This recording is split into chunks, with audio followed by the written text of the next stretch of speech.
There's such a diversity of museums in San Diego County and cultural institutions that no matter what your interest, there is something for everyone. And obviously we are a border town, and that influences a lot of what we do, both in the arts and just our community in general.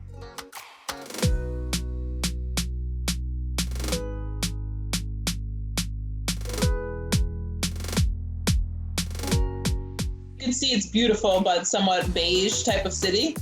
I think it's exactly the military presence that gives it its diversity. So it's a unique, juxtaposition because it's because of Camp Pendleton and that access.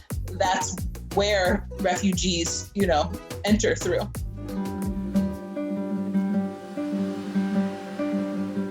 Most of them had come as a first generations through the Vietnam, running away from the Vietnam War and, finding refuge in U.S.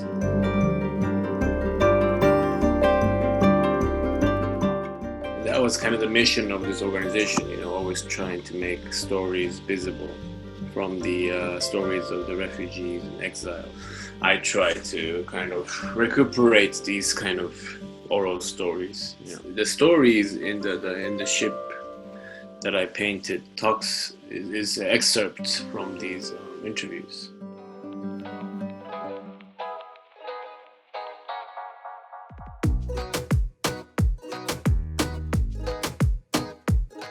When it was white, further back in history, they had already passed a thing to have a park in Logan Heights. So they never built a park when the Mexicans kind of came, the poor people came in. And so when we found out that they were going to do a highway patrol station parking lot underneath the bridge, we camped out there for a couple of weeks until the city of San Diego finally proclaimed it to be Chicano Park. Kind of, I think it was a victory for the community to do it.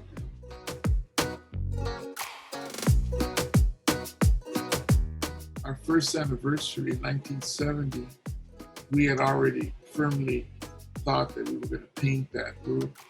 If we're going to have a park there, we don't want to just see concrete. The murals per se document some of that history. One of my stock statements is that art is a weapon for change.